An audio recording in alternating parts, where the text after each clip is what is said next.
बारामती नगर परिषद सार्वत्रिक निवडणूक 2025 या निवडणुकीच्या रणधुमाळीत बारामती नगर परिषदेच्या नगराध्यक्षपदाच्या निवडणुकीसाठी मी काळूराम चौधरी हत्तीची निशाणी घेऊन ही बारामती नगर परिषदेची निवडणूक लढवित असून आपल्या प्रभाग क्रमांक 4 मधून शुभम शरद कांबळे हा सहकारी तरुण मित्र निवडणुकीला उभा असून मी रुई गावातील सर्व ग्रामस्थांना या निवडणुकीच्या माध्यमातून आवाहन करेल की तुमच्या दबलेल्या आवाजाला वाचा फोडायची असेल तर आमच्यासारख्या तरुणांना येणाऱ्या 2 तारखेच्या निवडणुकीमध्ये गुलाबी मतपत्रिका जी नगराध्यक्षाची आहे त्याच्यावरती क्रमांक 5 नंबरला हत्तीची चिन्ह असून त्या 5 नंबरच्या समोरचं हत्तीच्या समोरचं बटन दाबून मला बारामती नगर परिषदेच्या नगराध्यक्षपदी आपली सेवा करण्याची संधी द्यायची आहे। तसंच 4 ब मधून शुभम शरद कांबळे चिन्ह कॅमेरा जो या बारामतीतील 30% विकास आणि 70% भ्रष्टाचार आपल्या कॅमेऱ्यातून बारामतीतील सर्वसामान्य जनतेला हा 30% विकास आणि 70% भ्रष्टाचार दाखवणारा असून या तरुणाला या तुमच्या गावाच्या भूमिपुत्राला तुमच्या गावाचा लोकप्रतिनिधी म्हणून बारामती नगर परिषदेमध्ये पाठवायचं आहे। बांधवांनो, बारामतीची निवडणूक आता अंतिम टप्प्यात आलेली असून मी नगराध्यक्ष पदाची उमेदवारी अर्ज जाहीर करून उमेदवारी भरल्यानंतर मी जो वचननामा दिला बारामतीकरांसमोर जो वचननामा ठेवलेला आहे की मागेल त्याला 1 BHK मी हे घोषणा केल्यानंतर राज्याचे उपमुख्यमंत्री अजित पवार यांनी डोकं हाणून घेतलं की कुठून देणार। दादा म्हणतोय की कुठून देणार, काय बी म्हणतोय। मी दादा काय पण म्हणत नाही, तुम्ही जिथून आणताय तिथूनच देणार। तुम्ही मलिदा गँगचा जी बिल्डर बाजवून ठेवल्यात बारामतीत त्या बिल्डरांकडून काम मी नाही करणार। मी नगर परिषदेचा गव्हर्नमेंटचा जो इंजिनियर आहे त्याला उठविल ना सकाळच्या 7 वाजता आणि पहाटेचा काय मी पण उठणार नाही, शुभम पण उठणार नाही। आम्हाला कोणाच्या जमिनीत बघायच्या नाहीत। आम्ही 9 वाजता त्या इंजिनियरला कामाला लावून 9:15 वाजता आम्ही जाऊ त्या इंजिनियर कडून काम करून घेऊ। मला माहित आहे की माझ्याकडले उतार माझी गाडीत भरली, मला नगराध्यक्ष करा, आरक्षण 15 दिवसातच उठवणार आहे। हा, आणि मी पण तुम्ही दिलेल्या संधीचं सोनं करून दाखवणार आहे। मलिदा गँग आजपर्यंत आपला तुमचा आणि माझा निधी आणत आलेले आहेत। बघा मी तुम्हाला आता दादाला प्रश्न पडलाय की मी देणार कुठनं। दादा तुम्ही चुलत्याच्या जीवावर 4 वेळा अर्थमंत्री झालाय ह्याच्या त्याच्या मागे लागून। माझ्या बापानं 4 पानाचा निबंध लिहिला द प्रॉब्लेम ऑफ रुपीज आणि त्या निबंधाच्या आधारावरती आरबीआयची म्हणजे रिझर्व्ह बँक ऑफ इंडियाची स्थापना झाली। बाबासाहेब आंबेडकरांनी जी लंडन स्कूल ऑफ इकॉनॉमिक्स मधून डिग्री घेतली अर्थशास्त्राची DSc इकॉनॉमिक्स 150 वर्ष झाल्या जगातल्या कोणाला घेता येत नाही। आणि अशा अर्थतज्ञाच्या लेख बाबासाहेबाचा एक अनुयायी काळूराम चौधरी शुभम कांबळे या ठिकाणी निवडणुकीला उभा आहेत। नोबेलचा पुरस्कार ज्या अमर्त्य सेन यांना मिळालं त्या अमर्त्य सेन यांना पत्रकारांनी विचारलं अर्थशास्त्राबद्दल तर ते काय म्हणले की अर्थशास्त्राचा बाप बाबासाहेब आंबेडकर आहे, मग त्याच बापाचा लेख काळूराम आहे। दादाने अजिबात काळजी करायची नाही। दादा सगळ्यात पहिले जे मी तुम्हाला बारामतीकरांनो रुईकरांनो या सभेच्या माध्यमातून वचन देतो, आपल्या बारामती नगर परिषदेच्या हद्दीमध्ये मलिदा गँगच्या बिल्डरांनी जे बेकायदेशीर बांधकाम केलेले आहेत त्याच्यातले 100 1 BHK ही पहिल्याच 15 दिवसात ताब्यात घेतली जातील आणि ती मागाल त्याला म्हणजे ज्याला गरज आहे त्याला वाटली जातील. 15 दिवसात पोझिशन देत असतो. सगळं होतंय. 10,000 रुपये का देऊ शकत नाही? आपल्या MIDCत 15 कंपन्या अशा आहेत ज्या 5-5 कोटी रुपये CSR फंड नगर परिषदेला देतात. मग 75 करोड रुपये जातात कुठं? दादा म्हणतोय 40 कोटी रुपयाचंच बजेट आहे आणि मग 64 करोडचं वाचनालय कसं काय बांधतोय दादा? 6.5 लाख रुपयाचा एक स्पीड ब्रेकर कसा काय उभा करताय? त्या 600 करोड रुपयाची दगडी नदीत टाकल्यात. माणसांचं काय? ज्यांच्या जमिनी या इथल्या प्रकल्पाला गेले त्यांचं काय? त्यांच्या कुठेच कंपन्या.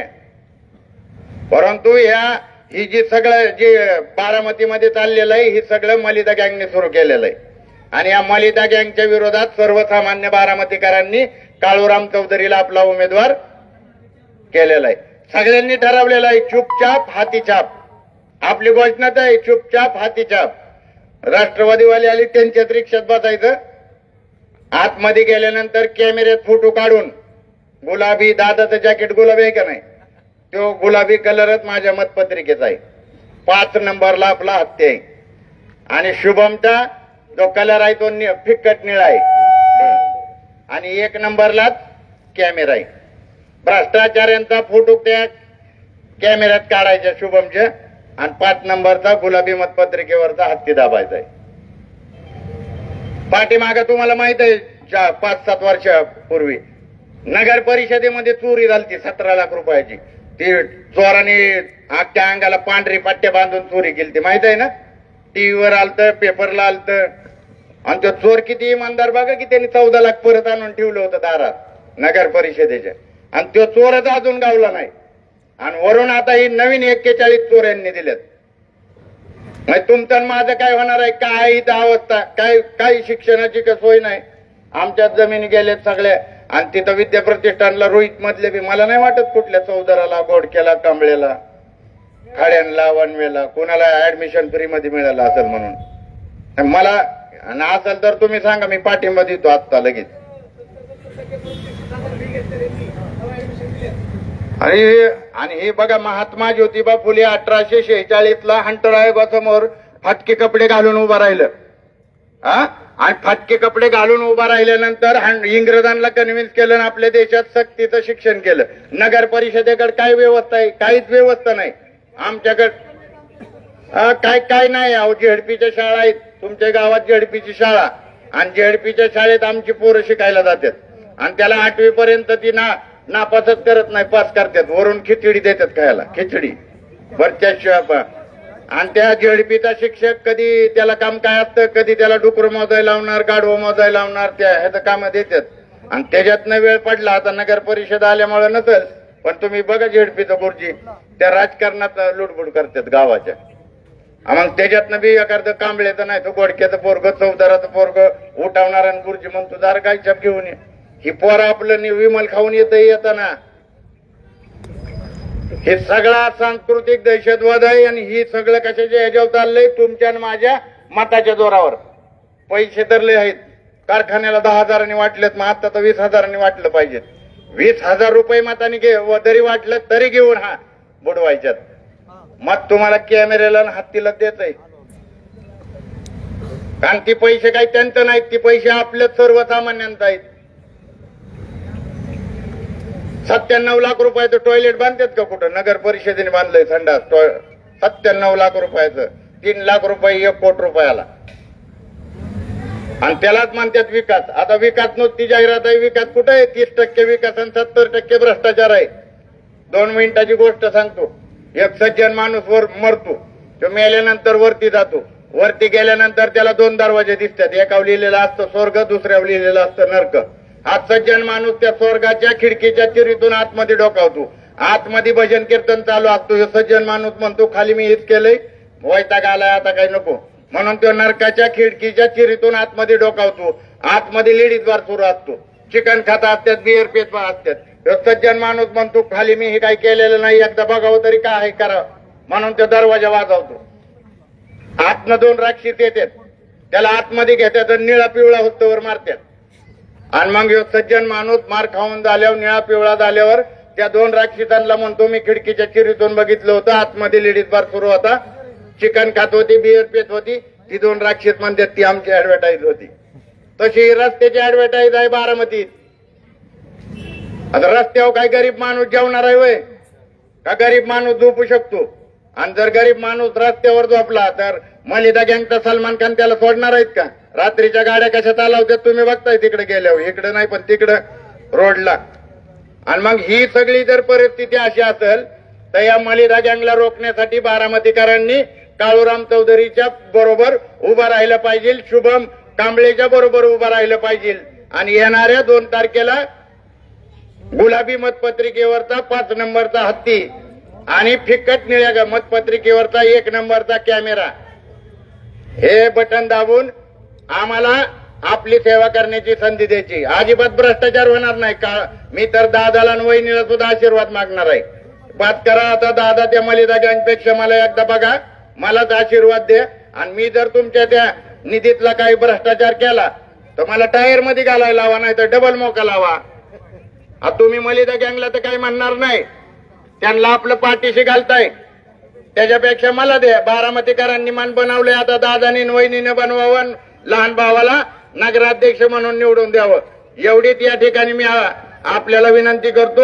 मी जाता जाता परत एकदा आपल्याला सांगतो की येणाऱ्या 2 डिसेंबर रोजी गुलाबी मतपत्रिकेवर मताधिकार मला आणि माझ्या या तरुण सहकाऱ्यांना नगर परिषदेमध्ये पाठवताल हीच या ठिकाणी अपेक्षा व्यक्त करतो आणि आपल्याला विनंती करतो आणि थांबतो. जय भीम, जय भारत, जय जिजाऊ, जय शिवराय, जय ज्योती, जय महाराष्ट्र.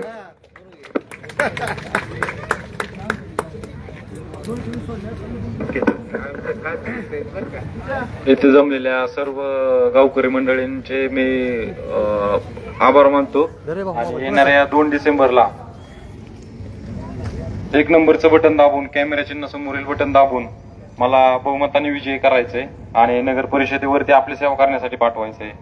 येथे आपल्या गावातल्या आणि म्हणजे पूर्ण बारामती तालुक्यामध्येच जे काही सर्व घरपट्ट्या आणि पाणीपट्ट्या सगळ्यांच्या वाढीव त्यांच्या मनानेच वाढवायचं चाललेलं आहे सगळीकडे.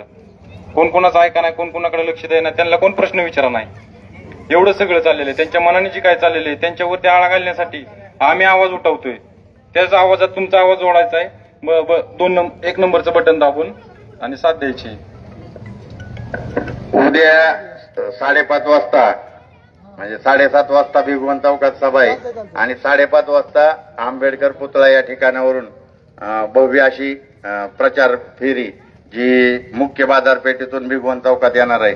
तर मी आपल्या सर्व बहुजनांना सर्वांना जर आत्ता काही संधी आहे, तुम्ही तुमच्या शेजारचा वार्ड बघताय, राष्ट्रवादी काँग्रेस पक्षाने ओबीसीतून उमेदवारी दिली कोणाला तुम्हाला सगळं माहित आहे.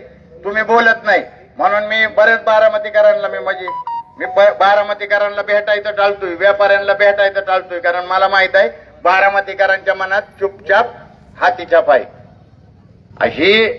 ह्या सगळी जर तुम्हाला ताकद बनायची असेल तर उद्याच्या 5:30 वाजता जी आंबेडकर पुतळ्यापासून प्रचार रॅली निघणार आहे त्याच्यामध्येही आपण मोठ्या संख्येने उपस्थित राहायचं आहे. आणि एससी, एसटी, ओबीसी आणि मायनॉरिटी म्हणजे बीएसपीची जी घोषणा आहे, वोट हमारा राज तुम्हारा, नाही चलेगा नाही चलेगा. आपली लढाई हो का, माझी लढाई आहे ती मलिदा गँगच्या विरोधात आहे. मी साहेबाच्या विरोधात नाही, दादाच्या नाही. लढाई कोणाच्या विरोधात आहे? मलिदा गँगची. आता तुमच्या इथं काय झालंय मी त्याच्यावर बोलत नाही, तुम्हाला सगळ्यांना माहित आहे. ही परिस्थिती बदलायची संधी तुमच्या आणि माझ्या हातात आहे. उद्या बी रॅलीला यायचंय आणि भिगवण चौकात नगर परिषदेसमोर सभा आहे, त्या सभेला यायचंय. कागदपत्र दाखवणार आहे मी, माझ्याकडे आता लय मोठा ही गावलेले आहेत. सर्वांनी या आणि आम्हाला आशीर्वाद द्या. शुभम पण त्या रॅलीत असणार आहे. चला, जय भीम, जय भारत.